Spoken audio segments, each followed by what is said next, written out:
요한복음 20장 27절 말씀, 도마에게 이르시되 내 손가락을 이리 내밀어 내 손을 보고 내 손을 내밀어 내 옆구리에 넣어보라. 그리하여 믿음 없는 자가 되지 말고 믿는 자가 되라. 아멘. 우리가 천국에 가는 것은 뭐 때문에 가는 거죠? 믿음 때문에 갑니다, 천국에. 그래서 우리가 믿음을 가지고 있는 자가 예배 드리는 거고, 믿음을 가지고 있는 자가 섬기는 거고, 믿음을 가지고 있는 자가 나중에 천국도 가고 그렇게 되는 거죠. 그러니까 믿음이 없으면 아무것도 못해요. 그죠? 그래서 믿음이라고 하는 게 얼마나 중요한가라고 하는 것이죠. 믿음이 시작이라면 소망이 우리의 그 과정, 예를 들어 믿음으로 시작하지 않으면 과정도 없죠. 아이가 태어나지도 않는데 자라나겠습니까? 그러니까 소망을 갖는다는 것은 앞으로의 미래가 있기 때문에 우리가 소망을 갖는 거 아니겠어요?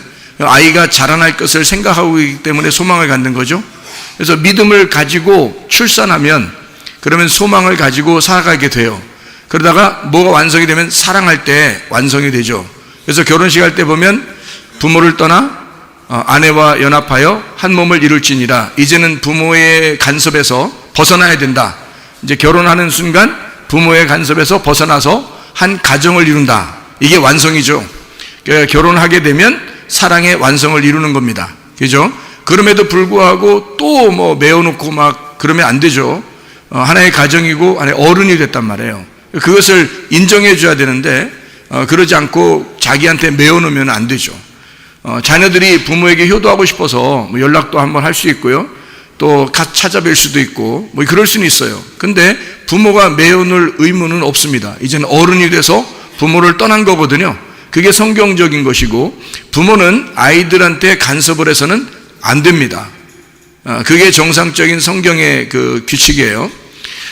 그래서 그 성경을 잘 알면은 결혼 생활도 아름답게 할 수 있습니다.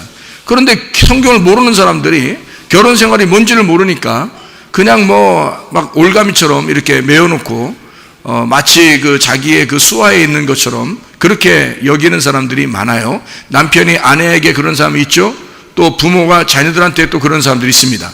그러면 안 되는 거죠. 성경적이 아니고 성경적인 삶을 사는 사람들은 그렇게 하면 안 되겠죠. 믿음으로 시작한 사람이 소망을 가지고 과정을 진행을 하면서 소망을 늘 하늘나라에 소망을 두고 살면서요, 사랑이 되면 완성이 되는 겁니다.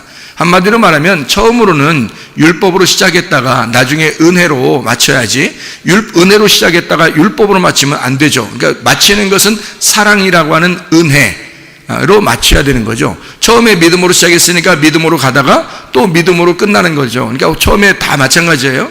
소망으로 시작했다가 소망으로 과정 가다가 소망으로 끝나야 되는 거고, 그거를 이제 사랑으로 시작해서 사랑으로 과정을 가다가 사랑으로 끝낸다. 그거를 이제 세 가지로 나눈다면 믿음, 소망, 사랑 이렇게 표현할 수 있는 거죠. 그거를 예수님 입장에서는 길이요 진리요 생명이다 이렇게 얘기할 수 있죠. 길이요 진리요 생명이다. 잘 생각해 보면 예수님께서 길이요 진리요 생명이라고 얘기했으니까 길이라고 하는 게 뭐겠어요? 예수님이 길을 우리에게 마련해 주셨다. 그게 믿음을 마련해 주셨다는 의미가 똑같아요. 그죠? 하나님 우리에게 믿음으로 오셨죠. 믿음으로 우리에게 믿음을 주려고 오신 거예요. 믿음이 시작되지 않으면 의미가 없거든요. 그래서 믿음으로 시작하게 하려고 길이 되셨단 말이에요. 예수님 오지 않았으면 우리가 어떻게 믿음을 알 수 있었겠어요? 예수님이 오시니까 믿음을 알게 됐고 또 길을 알게 됐죠. 거기다가 이제 소망을 갖게 됐죠. 소망을, 우리가 주님에 대한 하늘나라의 소망을, 땅의 소망만 가지고 있던 사람들이 교회에 와보니까 하나님을 알게 되고 하늘에 대한 소망을 드디어 깨닫게 됐다, 그 말입니다. 그렇죠? 마찬가지로 예수님께서는 진리라고 하는 겁니다. 우리에게 진리라는 건 뭐예요? 뭔가 벗겨지는 거죠. 말씀을 깨닫게 되는 거죠. 그러니까 이 땅의 소망 안 가지고 하늘나라 소망 가질 수 있는 거죠. 막 벗어나니까, 그죠? 벗어지니까. 그걸 진리라고 그러니까요. 그 진리는 한마디로 말하면 죽는 거예요. 광야 생활과 같은 거죠. 애굽에서 시작한 6월절 어린 양으로 이제 죽으시고, 그리고 우리를 구원해서 홍해바다를 건너가지고 광야로 나올 때 하나님 우리에게 무엇을 요구하겠어요? 하나님 우리에게 죽음을 요구하는 겁니다. 애굽에서 살던 모든 습성이 광야로 나오면서 네가 죽기를 바래서 무덤으로 집어넣는 거예요. 광야는 어떤 면에서 불구덩이와 같은 곳입니다. 용광로와 같은 것이고 우리를 자꾸 재련하는 것이죠. 그렇게 재련하려고 교회에서 말씀을 그렇게 나누고 해도 사람들이 안 죽어요. 녹아지지 않는단 말이에요. 그러니까 자기가 늘 살아있어요. 자기 성질도 살아있고 자기 성격도 살아있고 자기 생각대로 살아있어요. 그 자기 생각대로 목사님이 아무리 말해도 나는 내 생각대로 살 거야. 뭐 이런 사람들이 얼마나 많은지 몰라요. 그처럼 어리석은 사람이 없습니다. 왜냐면 우리 교회에 오면은요, 여러분 목사의 말을 잘 들으셔야 돼요. 왜 그러냐면 목사가 만약에 타락했거나 방탕하거나 지금도 이렇게 타락한 삶을 살고 있으면 그렇게 뭐 말 들을 필요가 없어요. 제 자신이 무적행이니까 그렇게 따지면. 그러나 만약에 제가 부활한 그리스도의 사람이고 또 회개했고 주님의 종으로서 말씀을 증거하고 있다면 여러분은 순종하셔야 돼요. 그 말씀을 듣고 순종하는 게 그게 진리란 말이에요. 그걸 여러분 벗어난다는 얘기고 여러분 자신을 자꾸 죽여야 되거든요. 그래서 여러분 자신을 죽이는 것을 광야 생활이라고 그러고 그걸 교회 생활이라고 그럽니다. 광야에 가면 우리를 자꾸 벗겨내고 우리를 죽이는 거예요. 광야 생활은. 그래서 애굽에 있었던 모든 습성을 광야에서 죽이는 거예요. 다 죽으면 그러면 거기서 새로 태어난 광야에서 새로 태어난 어린 아이가 가나안 땅으로 들어가는 것입니다. 그렇게 되면 하나님의 사랑을 깨닫게 되죠. 아, 하나님이 우리를 사랑으로 처음부터 인도하셨구나라는 것을 깨닫게 됩니다. 그게 가나안 땅이에요. 거기서 지성소에서 하나님을 만나 뵙는 것고 그게 삼층천에 올라가는 것과 똑같은 일입니다. 하나님을 만나 뵙는 거, 지성소에 가서 하나님 만나 뵙는 바울처럼 하나님 말씀을 깨닫게 되는 거고 가나안 땅에 들어가서 우리 하나님의 사랑을 깨닫게 되는 거죠. 말씀을 깨닫게 되는 거다. 성경은 마치 이런 책과 비슷해요. 율법과 은혜로 되어 있죠. 성경을 보면 율법과 은혜, 구약과 신약 이런 식으로 되어 있어요. 두 가지로 되어 있고 두 개의 형제로 되어 있다 그랬죠. 그래서 형과 동생으로 되어 있어요. 동생은 항상 죄인이기 때문에 은혜를 받아야 되고요. 형은 항상 의롭기 때문에 율법이라고 그렇게 말하는 것입니다. 그래서 형과 동생으로 이렇게 나누어서 성경이 되어 있거든요. 구약과 신약, 율법과 은혜 이렇게 나누어져 있습니다. 마찬가지로 성경은요, 이혼책입니다. 이혼책. 그리고 성경은 결혼책이에요. 그러면 이혼책이라고 하는 것과 결혼책이 왜 같으냐면 이혼서약 그리고 결혼서약, 이혼서약을 가지고 가면 두 번째 남편에게 결혼하게 되어 있습니다. 이게 신명기 24장 1절부터 4절까지의 말씀이에요. 그 내용을 잘 읽어보면 이해가 될 수 있겠죠. 그래서 처음에는 이혼하는 거예요. 그리고 두 번째는 결혼하는 거고요. 그러면 하나님께서는 이혼하는 걸 좋아한다, 싫어한다? 싫어한다 그래요. 성경은 이혼하는 걸 싫어합니다. 왜 하나님은 이혼하는 걸 싫어하냐면 성경에서 이혼하는 책, 다시 말하면 이혼을 가르쳐주는, 이혼하게끔 하는 이 내용의 말씀으로는 너희가 구원을 받을 수가 없다는 걸 얘기하는 것입니다. 그러니까 이혼책으로서는 너희가 구원받는 게 아니야. 이것은 너를 갈라놓는 것이고 너를 죽이는 거야, 이 말이죠. 그러니까 교회에 오면 먼저 뭐가 이루어졌는다? 먼저 뭐가 이루어지면 죽이는 역할이 이루어져요. 이혼하는 게 역할이 이루어져요. 아버지와 아들을 싸우게 하고 갈라지게 만들어요. 어머니와 딸을 싸우게 하고 갈라지게 만들어요. 주님께서는 우리에게 평화를 주러 온 것이 아니라 칼을 주러 왔다. 마태복음 10장에 말씀하고 있는 게 바로 이혼입니다. 그러니까 갈라지게 하는 거죠. 엄마와 딸을 갈라지게 하고 시어머니와 며느리를 갈라지게 하고 아버지와 아들을 갈라지게 합니다. 그러면 여러분이 서운하겠죠. 왜 갈라지게 하느냐라고 얘기하는데 저는 그게 어떻게 보이냐면 갈라져서 둘이 헤어져 살아라는 걸로 보이지 않고 둘이 하나가 되게 하려고 하나님이 둘을 하나로 만들려고 그렇게 갈라내신다라고 보여요, 저한테는. 왜 그게 그렇게 보이냐면 이혼 증서가 결혼 증서로 보이기 때문입니다. 성경에 하나님의 사랑을 깨달았기 때문이에요. 그래서 이혼책이 아니라 결혼책으로 보인다는 거죠. 칼이 아니라 평화로 보인다는 것입니다. 그러니까 아들과 아버지를 처음에 갈라놓는 것은 아버지와 아들을 하나로 만들기 위해서다라고 저는 보인다는 거죠. 아브라함과 이삭이 처음에 하나님이 번제로 이삭을 드리라고 했을 때 데리고 갔지만 아버지가 아들을 죽이려고 했을 때 하나님이 그를 다시 살려요. 거기선 죽었다 살아난 거나 마찬가지입니다. 죽었다 살아난, 그래서 죽었다 살아난 이 아들을 아브라함은 더 이상 이제 내 아들이라고 말하지 않을 것이고 이삭도 아브라함을 내 아버지라고 말하지 않을 것이란 말입니다. 그들을 살린 아들을 다시 돌려준 하나님을 믿게 될 것이고 아버지를 내게 다시 돌려준 하나님을 믿게 된 것이라는 거죠. 먼저 하나님, 먼저 그 나라와 그의 의를 구하게 되어 있다는 것입니다. 예수를 믿게 되면 바로 이게 정상인 거죠. 첫 번째는 너희를 갈라놓으려고 번제를 드려라, 아들을 번제로 드려라 했지만 하나님은 결국 둘을 하나 되게 만들려고 한 것입니다. 이제 이삭은 더 이상 아브라함의 아들이 아니요 또 하나의 아브라함이 돼서 믿음의 조상이 되어야 되기 때문입니다. 이 말은 무슨 말이냐면, 여러분이 자식을 낳아서 자식을 이제 결혼을 시키잖아요. 그럼 결혼시킨 그 자식이 또 가정을 이룹니다. 그러면 어엿한 어른이 된 거죠. 너희들은 결혼했어도 너무나 어린아이야, 이렇게 해서는 안 된단 말이에요. 그가 또 하나의 가정을 만들어서 이제 가장이 되었단 말이죠. 그러면 여러분은 그것을 인정해 줘야 되는 거예요. 너는 하나님의 아들이고 하나님이 너의 가정을 직접 간섭하실 거야. 이제 내 손에서 떠났다, 내 손에서 떠났다 라고 말하셔야 된다는 거죠. 그렇게 못하는 사람은 아직도 자기의 욕심이 남아있어서 아들과 딸을 막 잡아 놓으려고 하는 거죠. 그 이상한 사람들입니다. 그건 성경적이 아니에요. 그러면 네가 키워, 내가 안 키울 테니까. 그럼 어떻게 할 거예요, 여러분?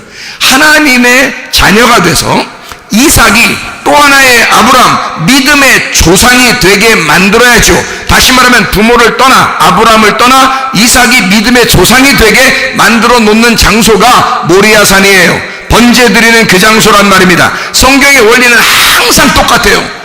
그래서 처음에 우리가 애굽에 살던 나를 광야에 데려와서 죽이고 그 다음에 가나안 땅에서 천국 생활하도록 만드는 것이 하나님의 계획이라는 거죠. 하나님의 뜻이라는 얘기입니다. 무슨 말인지 아시겠죠? 이렇게 성경은 우리에게 믿음의 코스를 가르쳐줘요. 이러한 코스가 있으니 그렇게 걸어가라 라고 말해주고 있다는 말입니다. 근데 우리는 그런 코스를 가지를 못해. 성경을 모르니까 그런 걸 가지 못하고 영 이 땅에 사는 것만 생각을 해요. 그 어리석은 사람이 되는 거죠. 그러면 안 되고 하나님의 뜻대로 살아가는 사람이 돼야죠. 내가 주여 주여 한다고 주님 믿는 거 아닙니다. 믿음이라는 피스티스, 이 피스티오라는 말은요 굉장히 중요합니다.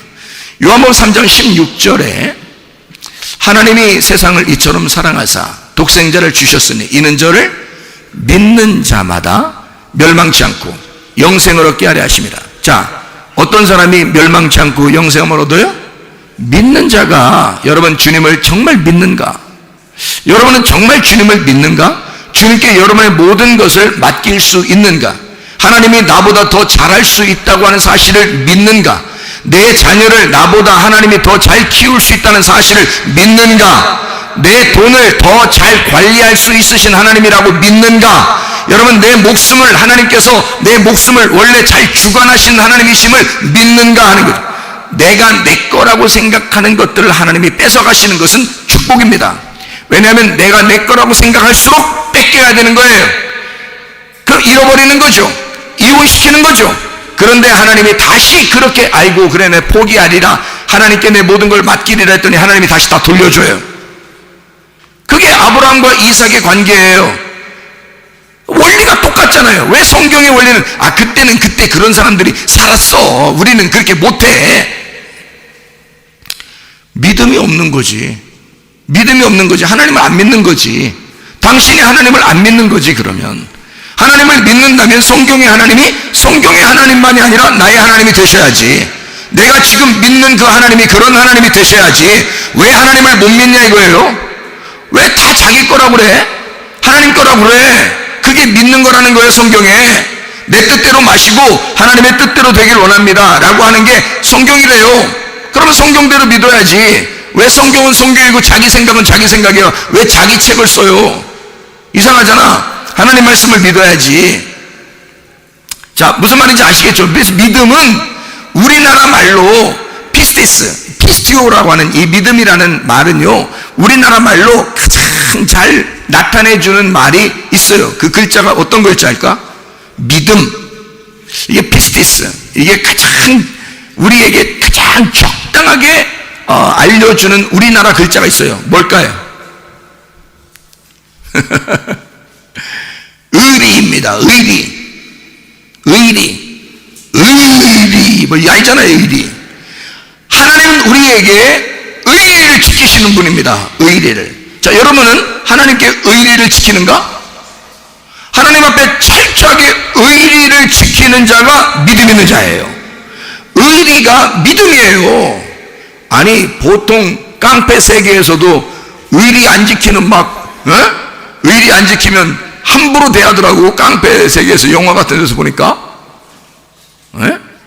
그럼 여러분은 하나님한테 왜 의리를 안 지켜? 여러분을 위해서 십자가 못 박혀 돌아가시고 우리를 구원하신 예수 그리스도에게 왜 의리를 안 지켜? 나중에 무슨 화를 당하려고? 왜 의리를 안 지키냐? 믿음이 없냐 이거야. 그러면서도 자기는 뭐 믿네, 뭐 하나님을 믿네, 뭐 그러고 있어요. 의리가 없는데 하나님께 대한 의리를 지켜야지. 생각을 해보시라고요. 깡패도 의리 지키는데 예수 믿는 사람이 깡패만도 못해요? 이상하잖아. 자, 여러분, 이게 어떤 그 양동이가 있어요. 양동이. 응? 양동이가 이렇게 있는데 그 속에 음식물 찌꺼기를 다 버렸어. 음식물 찌꺼기를 한 반 정도 찼어. 예? 음식물 찌꺼기가 반 정도 찼어요.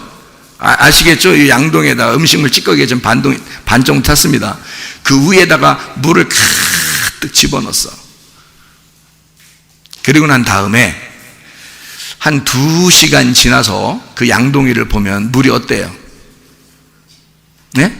물이 어떠냐고. 한 2시간 지나서 그 양동이를 보면 물이 어떠냐고요. 자, 음식물 쓰레기가 이만큼 이렇게 있는데 그거 갖다 물을 갖다 가득 붓거든요. 네? 그리고 이제 막 엄청 더러울 거 아닙니까? 근데 2시간 지나서 이렇게 봤어. 어때요, 여러분? 네? 물이 깨끗해요, 더러워요? 예, 음식물 쓰레기는 밑으로 다 가라앉아서 이게 막 올라와 있다가 가라앉아가지고 위에 물은 맑아내져요. 예? 위에 물이 깨끗해. 그런데 나무를 가지고 와서 나무 예? 가지고 와서 나무에다 쑤셔 이렇게 흔들어. 응? 나무로 딱 꽂아가지고 막 흔들었어. 이제 어떻게 될까? 물이 또 어떻게 될까요? 겉으로 볼 때 깨끗한 물이었는데 막 흔들으니까 어떻게 됐어?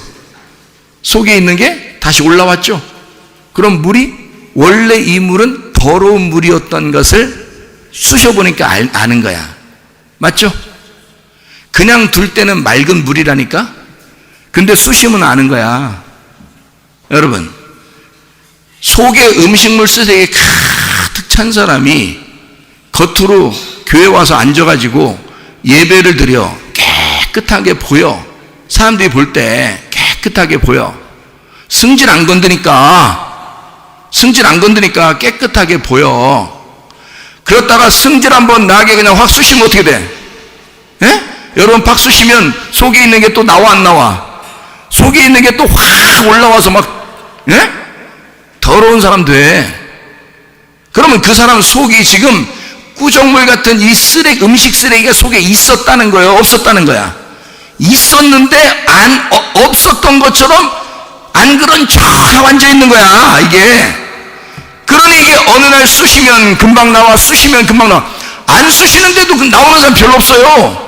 여러분, 다 좋은 말 해주고 착하게 해주고 다 부드럽게 얘기해주면 승질 낼 사람이 누가 있어? 그렇죠?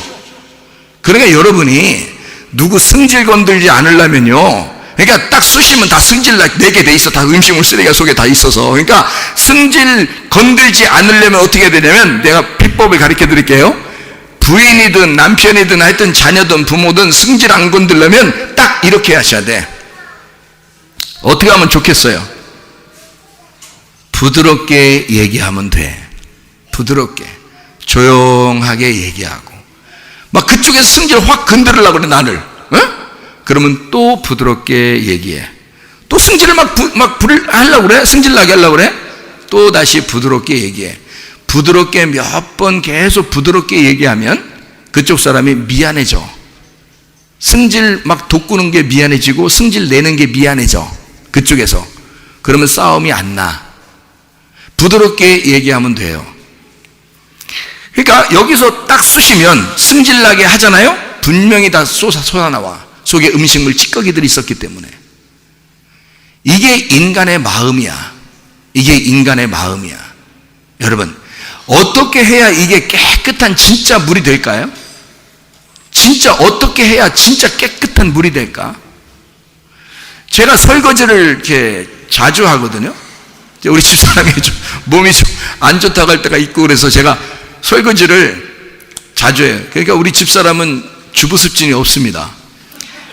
저는 주부습진이 가끔 생기고요. 우리 집사람은 주부습진이 없어요. 제가 주로 물을 만지거든요. 그러면 제가 물을 만질 때, 설거지할 때 기분이 참 좋습니다. 왜 기분이 좋냐면 더러움이 씻겨나가니까 참 기분이 좋아요. 더러움이 씻겨나가니까요. 근데 이게 특징이 하나 있더라고요. 음식물 쓰레기가 이렇게 좀 있잖아요. 근데 밥그릇에 이렇게 남아있기도 하고 국그릇에 남아있기도 하잖아요. 근데 이것이 어떻게 하면 이게 깨끗해지는가 봤더니 어떻게 하면 그냥 있는 상태에서 깨끗해질 수 있냐면 이렇게 하면 깨끗해지더라고요. 물을 계속 틀습니다. 물을 계속 틀어서 거기다 갖다 대면 돼요. 물을 계속 틀면 여기 찌꺼기 있는데도 물을 계속 틀면 이게 찌꺼기가 나가고 계속 이게 새로운 것이 들어오니까 새로운 게 들어오니까 깨끗한 물이 돼요. 이렇게. 그렇죠? 그러면 여러분, 내 속은 더러운데 내 속이 진짜 맑은 물이 되고 깨끗한 물이 되려면 이제 어떻게 해야 돼? 물을 계속 집어넣으면 돼. 그러면 이 속에서 지가 못 견디고 음식물 쓰레기가 나가기 시작하는 거야. 설거지 안 해봤어요? 저만 아는 거 아니잖아. 저만 아는 거 아니잖아. 설거지 해보신 분들은 다 알잖아. 그렇죠? 그러니까 이게 통도 깊이 음식물 쓰레기 있어도요, 계속 수돗물로 계속 이렇게 쏘면요 없어집니다. 나와서요. 이 속이 나중에 맑은 물 돼요. 그러니까 이 물은 구정물이 아니죠. 그러니까 속에 음식물 쓰레기 있는데 위에 뽀얀하게 이렇게 있는 그런 물이 아니에요. 이거는 새로운 물이 들어갔단 말이에요. 그러니까 성경에서도 샘물과 같이 솟아난다 이런 말 있죠. 우물이라는 게 왜 우리가 먹을 수 있느냐, 샘물이 왜 우리가 먹을 수 있냐면 계속 솟아나오고 있기 때문입니다. 계속 물이 제공되기 때문에 깨끗하다 그러는 거예요. 그걸 먹을 수 있다는 거예요. 살아있다 그런 거지. 살아있는 물이기 때문에 먹을 수 있는 거죠. 물을 계속 틀어놓고 음식물 쓰레기 아무리 있어도 갖다 대고서 다 씻겨내면 그 다음에 그거 받아서 먹을 수도 있는 거예요. 이게 깨끗해. 그거는 이게 나중에 올라오는 게 아니에요. 이렇게 쑤셨다고 해서 올라오고 그러지 않습니다. 그러니까 여러분 속에 진짜 깨끗한 사람이 돼야 되죠. 속에 마음이 더러운데 쑤시면 나오고 이런 사람이 되면 아직 거듭난 게 아니에요. 물이 새롭게 들어가는 사람이 아니야. 나 원래 그래. 나 옛날에 말이야. 이랬던 사람이야. 나 원래 그래. 그래서 나 건들지 마. 너 같은 건 안 건들고 싶다. 너 같은 건 안 건들고 싶어. 왜? 네가 동물이지 사람이냐? 나를 건들지 마. 야, 사람은 있잖아. 건들어도 괜찮아야 돼. 가만히 있어야 돼. 건들어도. 예수님이 사람이야. 참 사람. 나머지는 참 사람이 없어. 네가 사람이라면 예수님처럼 살아야지. 그럼 예수님처럼 살려면 건들어도 그런 게 안 나와야 돼. 건들어도 나 원래 그런 사람이야. 나 건들지 마. 네가 나 건들었으니까 내가 이렇게 하지. 이거 너 동물이야. 아직 사람 되려면 아직 멀었다. 동물인데 사람 되려면 거듭나야 돼. 너 땅에서 동물처럼 태어났잖아. 동물처럼. 예? 엄마 뱃속에 있을 때는 물고기였었고 나오면서는 기어다니고 그러다 조금씩 걸어다니고 좀 이따 뛰어. 그죠? 예, 날르듯이 뛰어. 이렇게. 이게 다 동물 아니야? 예, 물고기도 있지. 기어다니는 동물 있지. 걸어다니는 동물 있지. 날개 달린 동물 있지. 다 동물 얘기예요. 우리가 사람은 땅에서 태어난 건 다 동물이란 말이에요. 그러니까 이거를 예수 만나 진짜 사람 되게 만드는 거 아니에요. 우리를. 이해가 되겠습니까? 예수 만나 진짜 사람 되게 만드는 거, 이게 거듭난 거거든요. 동물이 어떻게 사람 돼요? 이거는 완전히 새로 태어나지 않으면 안 되는 거야. 새로 태어나지 않으면. 그래서 이거를 위로부터 태어났다, 다시 태어났다, 거듭났다, 중생했다. 그래서 다시 태어난 자, 땅에서 죽고 부활한 자라고 말하는 거예요. 그거를 그리스도인이라고 말하는 것입니다. 여러분 속에 막대기를 집어넣고 짝대기를 집어넣고서 양동에다 아무리 쑤셔도 맑은 물이 나올 수 있는 사람이 돼야 돼. 물이 계속해서 여러분에게 제공이 되잖아요. 물이 계속 쏘면요 속에 있는 음식물 찌꺼기 나와버립니다. 왜냐면 이게 넘쳐나거든요. 이 그릇이라는 건 한계가 있고 그 한계가 있는 그릇에다 계속 물을 집어넣으면요 물이 계속 들어가야 되기 때문에 음식물 찌꺼기가 나오게 돼 있어요. 밖으로. 그래서 백날이든 천날이든 계속 물 쏴봐요. 이 속에 음식물 찌꺼기가 남아있나? 그렇지 않습니다. 밖으로 다 흘러나와 버려요. 이해가 되겠습니까? 근데 계속 물을 집어넣지 않기 때문에 그대로 정지되어 있는 상태. 이러면은 가만히 있으면은 좀 겉으로 볼 때는 사람처럼 사는 것 같아 보여. 근데 짝대기 넣고서 막 흔들면 이건 동물이야. 이해가 되겠습니까? 그러니까 여러분 속에서 누가 너를 건드려도 나는 하나님의 사람이 되리라. 나는 동물이 아니고 위로부터 다시 태어나리라. 하늘로부터 난 다시 태어나리라. 땅의 운명을 버리고 하늘의 운명으로 내가 갈아타리라. 그렇게 부활한 삶을 살아야 되겠다라고 결심한 사람들이 그리스도인들입니다. 교회 와서 그냥 예배만 드리는 척하고 그러지 말고 진짜 하나님의 사람이 돼야죠. 누군가가 여러분을 갖다가 건드려도 그렇게 사랑스러운 눈으로 사랑스러운 목소리로 말하고 볼 수 있는 그런 사람들이 돼야 된다는 거죠. 그런 그리스도인들이 돼야 거듭난 거다 이 말이에요. 믿음 있는 자, 적어도 하나님이 우리에게 의리를 지켰듯이 나도 십자가를 지고 나를 부인하면서 주님을 따라갈 수 있는 의리 지키는 사람이 돼야죠. 그게 믿음이란 말이에요. 믿음이라는 피스티스는 변함없이 그대로 간다는 뜻이에요. 변함없이 그대로 간다. 이게 믿음이라는 겁니다. 그거를 우리나라 말로 의리라고 말할 수도 있다는 얘기예요. 의리라고. 사람들이 믿음이 없기 때문에 자기 마음대로 살아요. 히브리서 4장 2절 말씀 보니까 그들과 같이 우리도 복음 전함을 받은 자이나 들은 바 그 말씀이 그들에게 유익하지 못한 것은 듣는 자가 믿음과 결부시키지 아니함이라 이랬습니다. 믿음하고 하나가 되지 않기 때문에 그 말씀이 유익이 안 된다는 거예요. 여러분에게 아무리 말씀을 증거해도 여러분 자신에게 유익이 안 된다면 여러분은 믿음하고 연결이 안 돼 있다는 얘기고, 그 믿음은 다른 말로 뭐라고요? 의리가 없다는 얘기입니다. 사람과 사람과의 관계에서도 의리를 지켜야 되는 거거든요. 하나님과 사람 사이에 의리가 있어야 변함없이 주님을 믿게 된다는 거죠. 변함없이 주님을 믿는 것 자체가 자기한테 유익하다는 거예요. 영적인 유익, 말씀이 자기한테 유익이 안 되는 것은 네가 하나님과 의리를 지키지 않았다 이거야.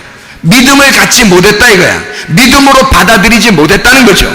믿음으로 말미암아 우리가 믿음으로 살고 믿음으로 말미암아 살아가게 되는 것, 이게 믿는 그리스도인이에요. 로마서 1장 16, 17절에 너희가 믿음으로, 복음은 하나님의 능력이 있어서 이게 믿음으로 믿음에 이르게 하고 믿음으로 살게 한다는 거죠. 오직 의인은 믿음으로 말미암아 살게 되어 있다는 거야. 그러니까 믿음으로 사는 것은 변함없어야 된다는 얘기고, 그게 의리를 지키는 하나님의 사람이다 라고 이야기하는 거죠. 그러니까 도마 보고도 너 믿어야 된다 이렇게 말하는 거죠. 주님께서 도마에게 믿어라 그렇게 말하잖아요. 우리 보고 믿으라는 거예요. 에베소 2장 8, 9절 말씀에 뭐라고요? 우리한테 너희가 그 은혜로 인하여 믿음으로 말미암아 구원을 얻었나니. 자, 왜 뭘로? 믿음으로 구원을 받았네요. 그럼 믿음은 어떻게 생겼어요? 은혜로 말미암아 믿음이 왔대요. 은혜로 말미암아 믿음이 왔고 믿음으로 구원을 받는다네요. 그죠? 이것이 너희에게서 난 것이 아니요 하나님의 선물이라. 행위에서 난 것이 아니 누구든지 자랑치 못하게 하려 함이니라. 자, 은혜가 누구 때문에 왔으니까? 예수 그리스도가 하나님의 은혜니까. 우리의 은혜로 오신 분이 예수님이니까. 예수님이 이 땅에 오심으로써 아하, 그분이 나에게 믿음이 되셨구나. 그분이 나에게 의리가 되셨구나. 그래서 나도 그 믿음으로 믿으니까 이거는 내 거가 아니라 하나님 거라는 거죠. 그 믿음으로 믿으니까 구원을 받는다네. 그건 이건 내 거가 아니라 하나님 거니까 자랑하지 못하는 거죠. 이건 주님의 은혜로 왔으니까. 자, 여러분 가만히 앉아있는데 하나님 말씀이 막 증거됩니다. 자, 이게 뭐가 지금 오고 있다는 거예요? 엘코마이, 예수 그리스도가 지금 은혜로 오고 있는 거 아닙니까? 말씀이 지금 오고 있는 거 아닙니까? 여러분의 말씀이 전달되고 있는 거 아니겠습니까? 그렇게 말씀이 전달되면 여러분이 은혜를 받은 거야. 은혜를 받으면 믿음이 생겨. 그러니까 말씀을 자꾸 들으면 믿음이 생긴다는 거죠. 믿음은 말씀을 들음에서 오며 그 들으면 하나님의 말씀으로 말미암았느니라. 하나님의 말씀을 너희가 들으면 믿음이 생긴다는 거 아니에요. 그러면 은혜가 말씀이었고 말씀이 이 땅에 우리한테 오셔서 나를 위해 죽으셨단 말이에요. 그 은혜가 내게 왔어. 내가 오라고 한 게 아니기 때문에 은혜라고 그러는 거예요. 내가 오라고 한 게 아니니까, 그건 내 뜻이 아니니까, 아버지의 뜻이니까 그게 은혜라 그러는 거예요. 은혜로 왔는데 그 은혜가 믿음으로 말미암아. 그래서 그 믿음이 내게 내가 그분을 믿어야 되겠구나 라고 그 믿음이 온 거예요. 은혜가 오니까 믿음이 생겨. 그래서 믿음이 생기니까 그걸로 믿는다 그렇게 말하니까 구원받는 거예요. 내가 믿어야지. 믿음은 왔는데 자기가 안 믿어. 그래서 믿음이라고 하는 피스티스와 믿는다라는 피스티오가 있단 말이에요. 그러니까 보세요. 믿음이 있노라 하고 너희가 행함이 없으면 그 믿음은 가짜다 이렇게 돼 있죠. 야고보서 2장에 나와 있는 말씀입니다. 그럼 믿음이 누구라고? 예수님이라고. 예수님이라는 믿음이 은혜로 내게 왔다고. 그러면 내가 행함이 있어야 되잖아. 그럼 행함이 뭐요? 뭐 어떻게 해야 돼? 내가 믿는다는 걸 어떻게 해야 돼? 그냥 그 믿음을, 그 오신 그 말씀을 네가 믿는다 그러면 그게 행함이란 말이에요. 그러니까 믿음은 우리에게 온 거고 그걸 내가 믿는다는 것은 행함이란 말이에요. 그러니까 우리가 다른 어떤 걸 행해서가 아니라, 그러니까 여러분 보세요. 교회 오면, 교회 오는 거 믿음을 여러분이 보여주는 겁니다. 교회 오는 게 믿음을 보여주는 거야. 하나님 앞에 헌금도 하고 어려운 사람을 도와주기도 하고 선교도 하고 그리고 교회를 운영하려고 섬기고 봉사하고 헌신합니다. 그게 뭘 보여준 거예요? 내 속에 믿음이 있다는 사실을, 하나님이 내게 의리를 지켜서 나를 사랑하신다는 사실을, 나도 주님을 사랑합니다 하는 표현이란 말이에요. 그거를 교회 사람들은 할 수 있는데 교회 안 다니는 사람들은 그걸 못해요. 그러니까 믿음은 다 들어갈 수 있어요. 어떤 경로를 통해서든 믿음은 다 들어갈 수 있는데 자기가 믿질 않는 거야. 그러니까 자기가 믿어야 멸망치 않고 영생을 얻는 거죠. 자기가 믿어야. 그래서 믿음을 지켜야 돼. 그것을 믿는다라고 그러는 거예요. 그럼 그 믿는다는 것을 통해서 우리가 구원을 받는다는 거예요. 자, 은혜로 인하여 믿음이 왔고 믿음을 통해서 구원을 받는다. 이게 네게 아니라 하나님 앞에 자랑할 수가 없다. 이렇게 된 거죠. 그 말은 은혜부터 시작해서 다 하나님이 주기 시작했던 거예요. 우리가 취하는 게 아니고 하나님이 다 줬다는 걸 알게 되는 거예요. 그게 은혜라 그러는 거예요. 하나님이 주셨다. 여러분, 우리는 도마 보고 예수님이 뭐라고 해요? 너 의심하지 말고 믿음으로 나를 믿어라. 너는 나를 본고로 믿느냐? 보지 못하고 믿는 자가 복되도다. 여드레를 지나서 그렇게 우리에게 오셔서, 그 도마 같은 우리에게 오셔서 주님은 그 부활의 예수님, 그 안에서 자기를 영적으로 발견하라는 거 아니겠습니까?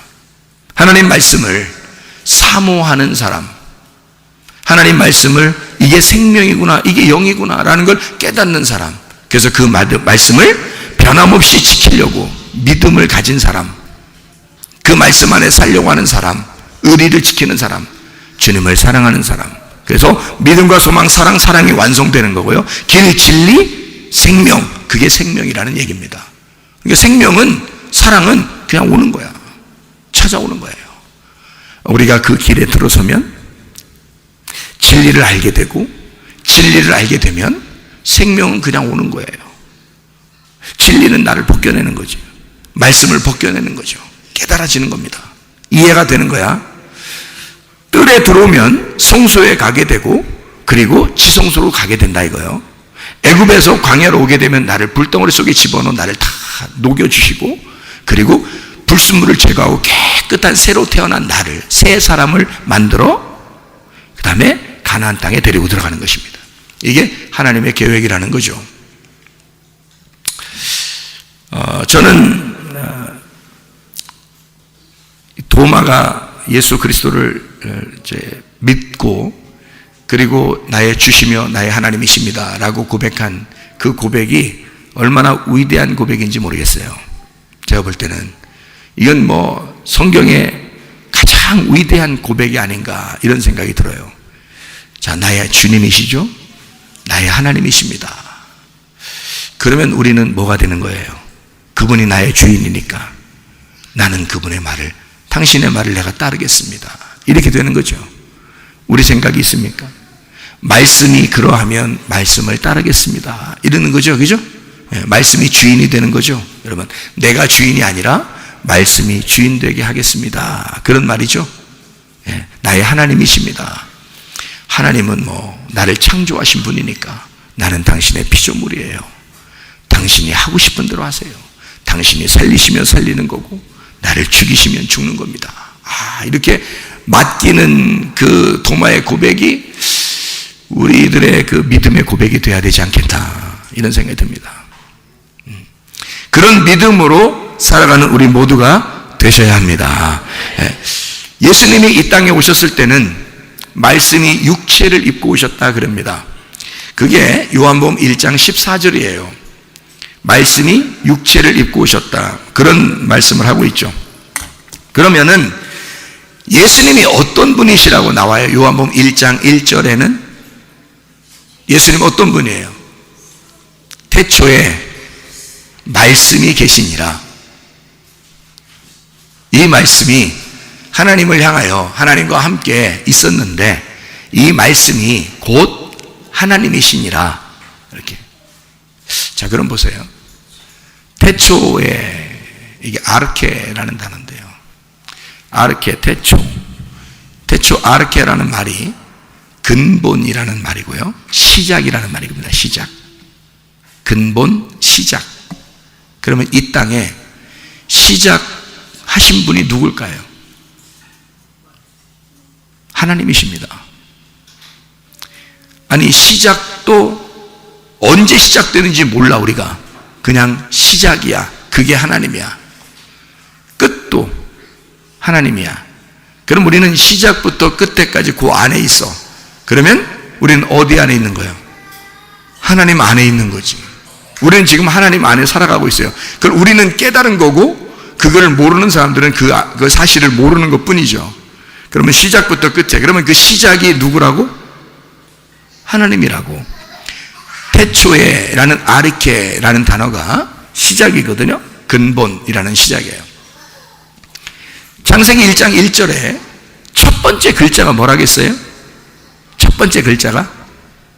창세기 1장 1절에 첫 번째 글자가 뭐라고 했어요? 베레시트라고 했어요. 베레시트. 베레시트가 어떤 단어라고요? 베레시트가 태초입니다. 태초. 그러니까 이게 시작. 그러니까 베레시트가 시작한 거야. 베레시트가 있으면 시작이야. 베레시트가 시작이야. 시작은 베레시트야. 그럼 이게 신약에서는 뭐라고? 아르케라고. 아르케가 태초라고 한 건데요. 자, 베레시트가 아르케고, 아르케 베레시트가 시작이에요. 그러면 그 전에는 시작이 있었겠어, 없었겠어요? 없어. 시작이 없어. 시작부터 시작이잖아, 여러분. 아니, 여러분, 시작부터 시작이잖아요. 그러면 그 전에는 없었던 거야. 그러면 잘 들어요. 제가 얘기하는 거 잘 들어야 돼요. 너무 잘 들으려고 하다가 긴장해서 놓친대요. 어떤 사람이. 잘 들어봐요. 태초, 시작, 이게요. 성경에서 말하는 뭐라고요? 그게 베레시트, 아르케, 그게 뭐라고요? 태초에 뭐만 있다고요? 말씀만 있다고. 그러면 말씀이 뭐인 거예요? 태초인 거지. 말씀이 시작인 거지. 그렇죠? 말씀이 그냥 존재했단 말이에요. 그러니까 그분은 스스로 있는 분이야. 그걸 말씀이라 그래요. 스스로 계신 하나님. 스스로 계신 하나님을 뭐 다른 말로 설명을 할 수가 없으니까 그냥 시작 이렇게 한 거예요. 창세기 1장 1절에도 시작 이렇게 한 거고, 요한복음 1장 1절에도 시작 이렇게 한 거예요. 뭐 다른 말로 설명이 안 되니까. 너희들이 하나님을 알아? 몰라. 하나님을 모르는데 하나님 모르는 아이들한테 뭔 얘기를 하겠어? 그러니까 하나님을 뭐라고 표현하냐면 내가 시작해서 니네가 시작된 거야. 그래서 내가 시작이야. 내가 시작, 그러니까 시작됐다. 그러니까 그 시작이 뭐라고? 하나님. 그 시작은 말씀이라고. 그렇죠? 그러니까 태초에 시작에 근본에 뭐만 있었다고? 말씀만 있었다고. 그 말씀이 그거라고, 시작이라고. 그 말씀이 없었으면 시작이 안 되니까. 무슨 말인지 알겠어요? 말씀이 시작이야. 그래서 말씀이 시작이니까 그게 누구예요? 하나님이지. 그가 하나님이라고. 그래서 말씀이 하나님이고 그가 시작이란 말이에요. 그 시작인 말씀이 뭘 입고 왔다고? 육신을 입고 왔다고. 육체를 입고 왔다고. 그게 요한복음 1장 14절의 말씀이에요. 요한복음 1장 14절의 말씀이 육신으로 거하심에, 그랬죠? 그 육신으로 거하시는 게 그 육신이 누구예요? 마리아라고 했죠? 마리아 뱃속에 태어났잖아요. 그 마리아 뱃속에 태어났는데 마리아 뱃속에서 마리아하고 좀 섞였어, 안 섞였어요? 섞였겠어, 안 섞였겠어? 안 섞여야지 맞지. 안 섞여야 맞지. 예수님이 뭐라고 했어요? 말씀이라고 했잖아. 말씀. 네, 말씀이라고 했잖아요. 그러면은 한번 제가 생각을 해볼게요, 여러분. 밭이 이렇게 있거든요. 씨를 심었어. 씨를 심었거든요. 그러면 밭하고 씨하고 섞여. 응? 섞여. 그래요? 잘 들으라겠죠? 밭에 씨가 심겨졌는데 그 씨가 밭하고 이렇게 둘이 결혼하고 이렇게 둘이 이렇게 섞여요? 예? 안 섞이죠? 그냥 밭이 있는데 씨가 들어가서 거기서 씨가 혼자 터져, 그죠? 혼자 터져, 의도 터져. 혼자 거기서 터져가지고 어떻게 돼? 예, 싹이 나고 잎이 피고 나무를 이렇게 올라와서 열매를 맺는 거거든요. 밭이 올라왔어요? 밭이 올라온 게 아니죠. 그러면 이게 똑같은 원리가 예수님에게 적용된 거예요. 예수님에게. 그러면 마리아 뱃속에, 마리아는 지금 육체거든요. 그러면 육체 안에 예수님, 하나님의 씨가 들어갔어요. 그러면 이 밭에 있는 어떤 거하고 이 씨가 섞일 필요가 있어요, 없어요? 섞이지 않아도 자라날 수 있다는 얘기입니다. 그렇죠? 이 씨 자체가, 지금 이 씨 자체가 남성과 여성을 합한 이 씨 자체가 하나님의 말씀, 그러니까 말씀 안에는 남성과 여성이 다 있을 거 아닙니까? 여기 안에.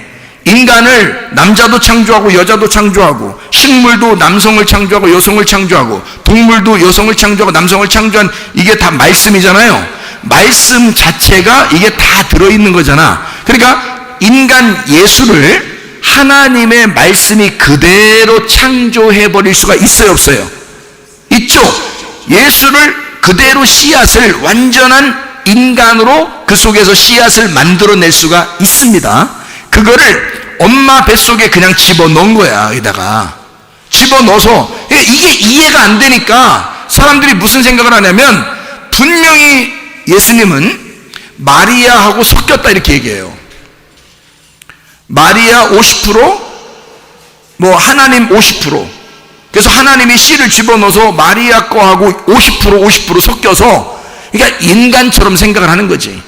인간처럼 생각해서 그 하나님의 그 창조를 인간처럼 생각해서 어떻게 이게 완전히 들어가서 완전히 이 예수님이 나올 수 있었느냐? 그럴 수 없다. 사람처럼 이게 섞였을 거다, 마리아하고. 그래서 반은 마리아 거가 들어갔다, 이 안에. 이렇게 얘기하는 사람도 있어요. 그래야 이게 인간이, 이게 그 염색체가 분열하면서 이게 점점 이게 유전자, 염색체, 이게 세포가 분열하면서 이렇게 사람이 되잖아요. 이런 것처럼 그렇게 되어서 예수님이 나왔을 때 인간하고 섞여서 이렇게 나왔다. 이래서 사람들은 뭐라고 생각하냐면, 말씀이 육체로 임하셨다, 그렇게 생각한다고. 그게 맞아요, 틀려요? 저는 안 맞다고 생각해요, 그 말이. 그 말이 왜 안 맞냐면, 하나님이 말씀이시고 말씀 자체가 남자 여자를 다 만들어낼 수 있는데 뭔 그 능력이 없어서 마리아하고 섞어서 나와야 돼. 꼭 이상하잖아요. 그러니까 예수님이 하나님의 아들로 직접 다 완성된 씨앗이 들어가는 거예요. 그래서 완성된 씨앗이 들어가서 거기에서 세포 분열을 하면서 점점점 커져가지고 10달 만에 나오면 되는 거거든요. 그러면 말씀이 육체로 임하셨다는 말은 누구 안에 들어갔다고? 마리아 안에 들어가셨다고. 그러면 말씀이 마리아 안에 들어갔을 때 말씀과 육체가 하나가 된 거죠. 이렇게. 그렇죠? 그러면 성경 요한복음 1장 14절의 말씀이 이루어지는 거예요. 말씀이 육체 안에 거하셨다. 그렇게 되죠? 그러면 이 누가 구원을 받는 거예요? 말씀이 육체 안에 거하시면 누가 구원받아요? 마리아가 구원받는 거죠. 예수님은 구원자요. 마리아는 구원자가 아닙니다. 마리아도 구원을 받아야 될 사람이란 말이에요. 그러니까 구원이라는 성령의 씨가 마리아 뱃속에 들어가면 마리아가 구원을 받는 거예요. 이해가 되겠죠? 예. 그러면 여기에서 나올 때 어떻게 나왔을까? 나올 때 어떻게 나와? 10달 만에 이제 나왔어. 예수님이 막 어떻게든지 나왔어. 나오는 걸 누가 결정한다고? 아기가 결정한다고. 아기가 결정해서 10달이 찼구나. 말씀이 완성이 됐구나. 네 뱃속에서 말씀이 완성이 됐구나. 내가 이제 나간다. 그러면 이 배를 걷어차고 나온단 말이에요. 그죠? 그러면 예수님은 이제 그 뱃속에서 어떻게 한 거야? 나오면서 어떻게 된 거야? 나오면서 부활한 거지. 뱃속에 무덤 안에 있다가 부활한 거잖아. 나오면서. 그렇죠? 그러면 이제 마리아는 어떻게 된 거예요? 이제 그러면 마리아는 부활하신 예수님을 잉태했잖아. 그러면 마리아는 자기의 아이가 잉태돼서 이젠 아이를 볼 때마다 누가 보여? 자기 아이를 볼 때마다 누가 보여? 자기 남편이 보여. 거기다 또 요셉 보인다고 또 하지 말고 예수님이 누구 아들이라고요? 하나님 아들이라고. 그러니까 아들이 잉태되자마자 남편이 늘 생각나고 남편이 늘 보여. 그러니까 아들을 볼 때 누구 닮은 것 같아? 아버지 닮은 것 같아. 에? 아버지가 누구야? 성령님이야. 성령님이 아버지야. 그래서 이 아들을 볼 때마다 성령님이 보이는 거예요. 아들을 볼 때마다 성령님 닮았네 이러는 거죠. 하나님 닮았네. 아들을 볼 때마다. 그래서 이 여자는 드디어 이 아들과 함께 아들을 볼 때마다 하나님을 발견하게 되는 거죠. 이해가 되죠? 자, 여러분에게 속에 하나님 말씀이 심어지면 이 열매가 맺혀 이게 나오게 되면요, 아이가 하나님의 아들이 여러분 속에서 잉태가 되면 그때부터 누가 이제 늘 이게 그리워져야 돼. 이 아들이 하나님의 아들이 남편이구나. 이 하나님의 아들이 나의 남편 하나님이구나 라고 하는 것을 늘 느껴져야 되는 거죠. 그러니까 하나님의 아들 예수는 나의 남편인 거야. 무슨 말인지 알겠어요? 그러면 마리아가 나야. 그럼 나라고 해. 그럼 나인데 하나님 말씀이 들어왔어. 이 말씀은 불완전해서 나와 함께 섞이는 게 아니야. 말씀은 그대로 들어와서 이게 하나님의 아들이 내 속에서 잉태가 됐어. 그리고 출산했어요. 그러면 나는 아들을 낳은 자야. 그럼 그 말씀을 통해서 나는 누구를 항상 바라봐? 내 남편을 바라본단 말이에요. 그죠? 말씀이 내 남편 거고 이 말씀이 남편을 닮았네. 하나님을 닮았네. 이해가 되죠? 그러니까 늘 우리는 하나님의 아들을 통해서 그 말씀을 통해서 하나님을 그리워하게 된단 말이에요. 이해가 되겠죠? 이게 씨가 심겨지는 것을 통해서 보니까 이해가 돼요. 자, 그러면은 예수님이 출산해서 나오면 마리아하고 섞였으면 육체일 거고 마리아하고 섞이지 않았으면 하나님의 몸일 겁니다. 그죠? 그러면 이게 우리 같은 더러운 육체겠어요? 하나님의 몸이겠어요? 예? 하나님의 몸이겠죠? 우리 같이 더러운 육체는 어떻게 해야 돼요? 우리 같은 더러운 육체는 어떻게 될 것 같아요, 여러분? 여러분 생각할 때 그냥 하늘나라 올라갈 것 같아요? 아니면 하나님이 니네는 못 올라오니까 바꿔서 올라갈 것 같아요. 바꿔서 올라간다고 써 있죠, 성경에. 바꿔서 올라간다. 우리 이 몸 그대로 안 가요, 여러분. 하나님의 천사처럼 다 바꿔서 데리고 간다고요. 왜? 이 몸은 땅에서 나온 몸이니까. 예수님은 어디서 온 몸이니까? 하늘에서 내려온 몸이니까. 예수님은 하나님의 아들, 하나님에게서 나온 몸이고, 우리는 이 땅에 있는 몸이란 말이에요. 그래서 땅에 있는 몸은 다 땅에 내려놓고 가야 돼요, 하늘로 올라갈 때. 근데 예수님은 하늘에서 내려온 몸이기 때문에 하늘로 직접 올라가는 거예요. 그 몸이 하나도 뼈도 꺾이지 아니하고 하나도 그대로 몸을 무덤에 넣어놨다가 그대로 부활하셔서 올라가는 거예요. 그래서 그 속에 흉터가 있는 거야, 이 상처가. 그래서 이 상처가, 이게 아직도 옆구리에 상처가 있고 손과 발에 상처가 있는 거예요. 그대로 우리에게 있는 모습 그대로 너희를 위해서 죽었다 하고 그거를 가지고 계신다고요, 우리한테. 그 예수님은 하나님의 몸이기 때문에, 우리는 누굴 죽인 거야? 예수를 죽인 게 아니라 하나님을 죽인 거야. 그래서 사도행전 20장 28절에 하나님의 피가 흘려져서 교회가 세워졌다, 그렇게 말하는 거예요. 하나님의 피가 흘려져서 우리의 교회를 세웠다, 이렇게 사도행전 20장 28절에 말하는 겁니다. 예수님이 흘린 피인데 그게 하나님의 피라는 거예요. 그러니까 하나님은 자기 피를 우리 예수님에게 집어넣어서 가지고 내려온 거죠. 생각해 보세요.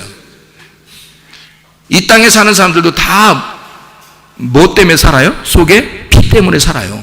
피가 생명이니까. 이 땅의 사람들도.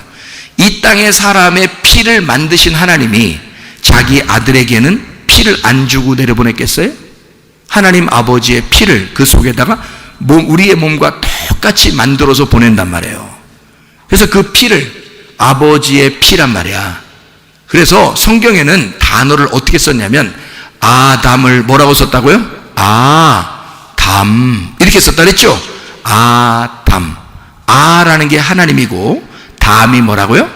피라고. 그래서 아담은 하나님의 피라고. 그러니까 인간을 만들고 그걸 하나님은 뭐라고 말하냐면 하나님의 피다. 너희들은 나의 생명이야, 이렇게 말하는 겁니다. 너희들은 나의 피고 너희들은 나의 생명이야 라고 말하는 거거든요. 자, 예수 그리스도가 이 땅에 오셨어요. 태어나셨습니다. 누구 몸으로 살아간다고요? 하나님의 몸으로 살아간다고요. 그래서 예수님은 육체를 입으시고 왔지만 육체는 아니란 말이에요. 자, 이해가 되겠어요? 육체를 입으시고 왔지만 육체는 아니란 말이에요. 다시 말하면 죄인을 입으시고 온 거지, 죄인의 옷을 입고 온 거지, 죄인은 아니란 말이에요. 그래서 예수님이 죽으신 건 잘못 죽으셨다고요. 그러니까 한마디로 말하면 내가 입고 있는 옷, 자, 내가 죄수 번호 1, 2, 3, 4번 최사무엘, 이게 이제 죄인이야, 사형당할 죄인이야. 근데 예수님이 오셔가지고 나보고 옷을 벗어라. 그래서 옷을 벗고 자기가 내 옷을 입는 거야. 그리고 나는 예수님의 옷을 대신 입는 거야. 그리고 예수님은 가서 사형을 당하신 거야. 당하실 때 어떻게 당하냐면 거기서 사형수 1, 2, 3, 4 죄인 죄 사무엘은 사형을 시키노라. 그러니까 그날 사형 당하는 거야. 주님 딱 사형 당하시고 내가 살아있단 말이에요, 나는. 근데 누구 옷을 입고 있어? 예수님 옷을 입고 있다고. 나는 이제 누구처럼 살아가야 돼? 최사무엘, 죄인 최사무엘은 죽었다니까? 사형당했어요. 그래서 더 이상 이제는 없어. 최사무엘이 주민등록증도 말소됐어. 그러니까 최사무엘 갖다가 내 주민등록증 갖다가 또 어떤 사람에게 보여주면 돼, 안 돼? 안 돼. 아무리 나라고 보여줘도 안 믿어. 왜냐면 죽었으니까, 사형당했으니까. 이제 나는 누구 주민등록증으로 살아야 돼? 예수님 주민등록증으로 살아야 돼. 예수님의 옷을 입고 예수님의 주민등록증을 가지고 사람들한테 알려주고 그 주민등록증 번호를 외우고 있어야 돼요, 내가. 사람들은 내가 최사무엘에 일어나는 사람은 죽었고 사람들은 예수가 살아있기 때문에 이 사람은 예수란 말이야 이제. 그러니까 최사무엘로 살아가서는 안 된다 더 이상, 그런 말이잖아요. 그죠? 여러분과 제가 그리스도인이 됐다는 것은 바로 이런 관계예요. 여러분, 예수가 죽었다는 사실은 예수가 죄인이라 죽은 거예요? 네 옷을 입고 죽은 거 아니야. 그러면 너는 예수의 옷을 입고 살아야지. 네가 예수의 옷을 입고 사는 사람의 모습이냐 그 말이야. 너는 진짜 믿음으로 시작하여 믿음으로 살아가는 사람인가? 너는 예수의 주민등록증을 가지고 사는 사람인가? 누구한테 너의 이름을 소개할 때 예수라고 소개하는가?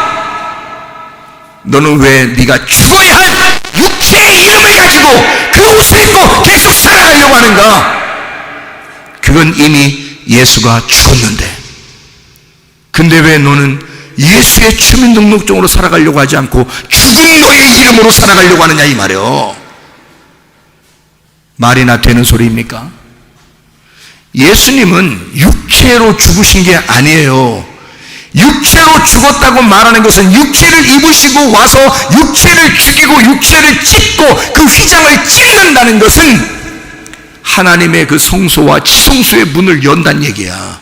자기가 하나님과의 어떤 관문, 그 천국에 가는 그 문을 열겠다는 얘기야. 자기 몸을 찢어서 열겠다는 얘기야. 근데 그 열을 때 너라는 육체, 너라는 죄인은 죽어야 하는 것이고 그리스도의 몸이 나를 대신하여 죽은 것이니, 내가 죄인으로서 죽는 것보다도 그분은 의인으로서 죽으셨으니 나의 값보다, 내 죄값보다 훨씬 더 비싼 값을 치렀다 그 말이요. 내가 죄인으로 죽는 건 1,000원이라면 그가 의인으로서 죽으신 건 1,200원이나 된다 그 말입니다.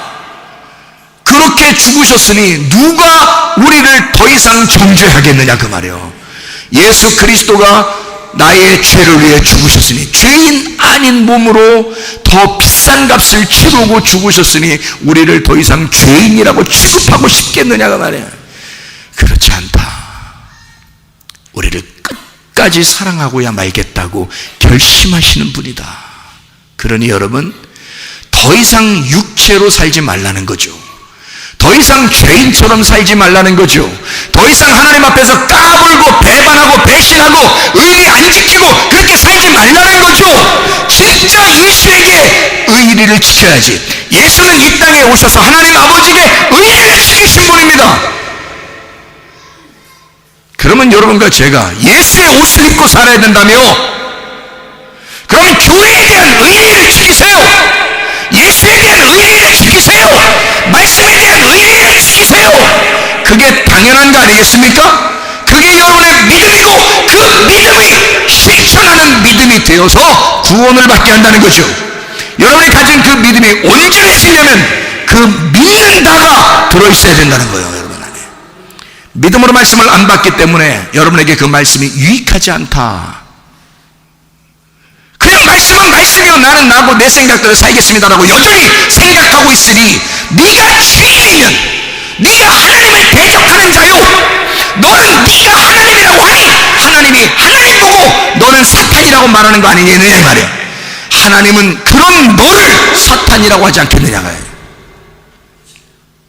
여러분 심각하지 않습니까? 진짜 믿음으로 산다는 것, 시작부터 끝에까지 의리를 지켜야 된다는 거, 변함없이 믿는다는 거. 예수 그리스도가 나 때문에 죽으셨지 예수가 죄인이기 때문에 죽었느냐 그 말이에요. 생각해 보세요. 그가 육체로 죽으셨나요? 그의 죽으심은 몸으로 죽으신 거라고요. 내가 육체인데, 나는 죽을 육체인데, 그래서 사르크스는 육체라 그랬죠. 소마는 몸이라 그랬습니다. 그리스도의 몸은 거룩하신데 죽으신 거야. 나는 육체이고 사르크스인데 죽어야 마땅한 자인데 근데 안 죽어. 계속 육체대로 산다는 거지. 뭐 하는 짓인지 모르겠죠. 그리스도는 하나님의 몸인데 하나님의 몸을 이 땅에 와서 십자가에 못 박혀 죽으면서 내가 하나님의 피를 흘리노라. 아버지의 피를, 내가 받은 아버지의 피를 너희를 위하여 땅에 적신다. 그래서 너희의 육체를 몸으로 바꾸려고 한다. 그리스도의 몸으로 바꾸려고 한다. 그게 고린도전서 3장 16, 17절, 고린도전서 6장 19, 20절의 말씀이에요. 너희 몸은 하나님의 성전인 것을 알지 못하느냐. 네가 이 육체대로 살면서 몸을 더럽히게 되면, 그 성전을 더럽히면 하나님이 그를 멸망시킬 것이다. 너희를 값으로 산 것이 되었으니 이제 너희는 너희의 것이 아니다. 너희의 몸으로 하나님께 영광을 돌려라. 그랬습니다. 더 이상 네 이름으로 살지 말고 나를 위해 죽으신 예수 그리스도의 주민등록증을 가지고 살아라는 거지. 여러분, 구원 받으셔야 합니다. 은혜 받으셔야 합니다. 믿음의 의리를 지키셔야 합니다. 그렇게 살아가는 거예요, 우리가. 그게 진짜 믿음이기 때문이에요. 요한복음 2장을 한번 볼까요? 요한복음 2장 21절의 말씀에 보면 이렇게 되어 있습니다. 요한복음 2장 21절에 이런 말씀이 있어요. 그러나 예수는 성전된 자기 육체를 가리켜 말씀하신 것이라. 3일 동안에 일으키리라 라고 20절에 해놓고 21절에 예수는 성전된 자기 육체를 가리켜 말씀하신 것이라 라고 되어 있는데, 이것은 번역상의 오류입니다. 잘못 쓴 거예요. 한국말로. 여기에는 사실은 소마입니다. 몸. 여기서는 예수는 성전된 자기 몸을 가리켜 말씀하신 것이다. 이렇게 되어 있습니다. 한마디로 말하면 주님 자체가 죄인이라는 건 아니에요. 예수님 자체가 죄인이 아니라 죄인의 몸을 입으신 거죠. 결국 누가 죽게 하는 것을 자기가 죽은 거예요? 철저한 죄인들을 위해서 자기가 하나님의 몸으로 죽지 않아도 될 그 거룩한 몸을 죽으셨다는 말입니다. 그 채찍에 맞으시고 우리 같은 가시면류관을 뒤집어 쓰시고 죽으신 거예요. 그러면 이걸 왜 이렇게 죽으실 수밖에 없는 그런 분이 되셨느냐? 이분이 나를 너무 사랑하기 때문입니다. 나를 너무 사랑하기 때문이에요. 예수님의 채찍에 맞으심으로 우리는 나음을 얻은 거예요. 주님의 죄악을 담당해 주셔서 우리를 평화롭게 하고 우리의 허물을 다 용서해 주시고 우리로 하여금 구원받게 하는 것이 하나님의 뜻이기 때문입니다. 여러분, 하나님의 그 큰 사랑을 가지고 살아가셔야 합니다. 이게 진짜 우리들은 예수를 깊이 생각하게 되면요, 주님의 은혜로밖에 생각할 수가 없어요. 주님의 은혜로 살아갈 수밖에 없는 사람들, 진짜 주님의 은혜의 사람들. 그래서 너희가 그 은혜를 인하여 믿음으로 말미암아 구원 얻었나니 이것이 너희에게서 난 것이 아니요. 자, 너희에게서 난 것은 땅에서 난 거잖아요. 하늘에서 오신 거, 위에서 오신 거, 그 베레시트, 그 말씀, 하나님 그 시작이 우리에게 오셔서 너희에게서 난 것이 아니요, 오직 그리스도에게서 나셔서 우리를 자랑하지 못하도록 하나님 안에서 믿음으로 살도록, 오직 의리를 지키고 약속을 지키고 그 언약을 우리에게 끝까지 지키신 그 믿음으로 살아가도록 만드시는 분이 바로 예수님이십니다.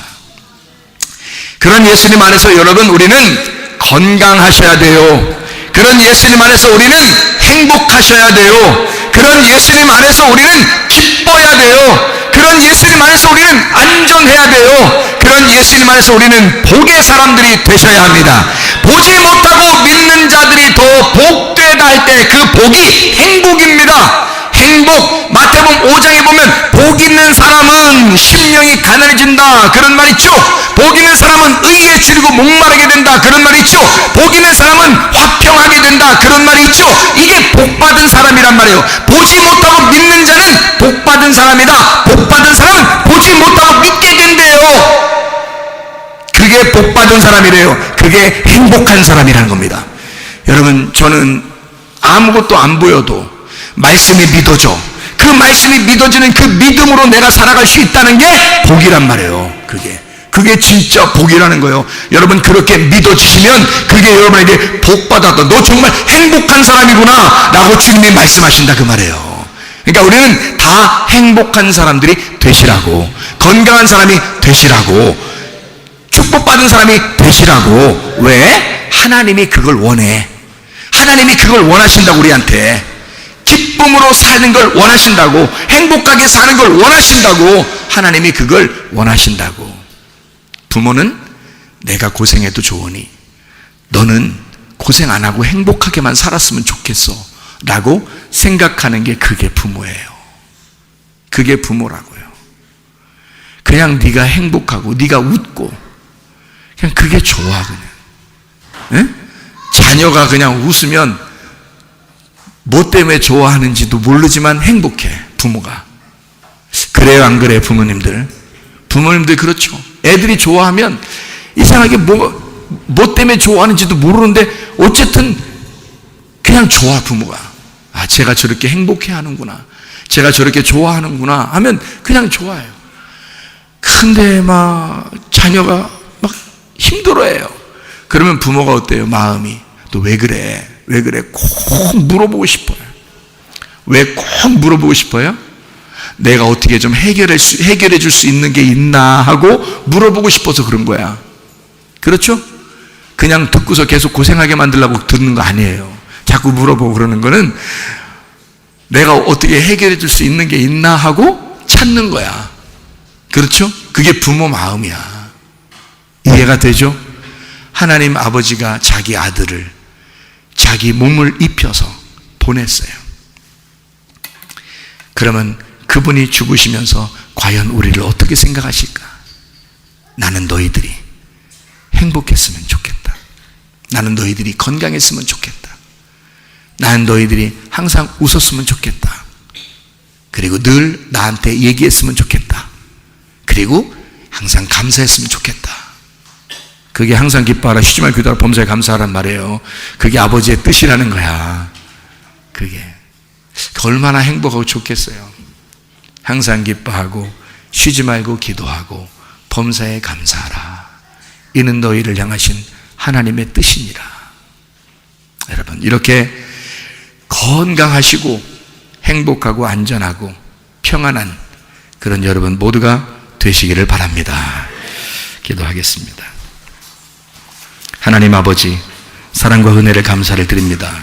아버지, 우리에게 우리가 기뻐했으면 좋겠고, 우리가 행복했으면 좋겠고, 우리가 건강했으면 좋겠고, 우리가 즐거웠으면 좋겠고, 우리가 안전했으면 좋겠어서 우리 예수 하나님의 아들을 이 땅에 보내시고 죽지 않아도 될 그 아들을 죽임으로써 죽을 수밖에 없는 우리들을 이렇게 구원하시고 살게 하셨음을 감사를 드립니다. 하나님, 우리가 주님의 은혜에 감격하여 주님의 뜻대로 살아가기를 원하오니 항상 기뻐하게 해주시고 쉬지 않고 기도하게 해주시고 범사에 감사하게 하셔서 주님과 동행하다가 주님 만나게 도와 주시옵소서. 예수 그리스도 존귀하신 이름 받들어 기도 올리옵나이다. 아멘.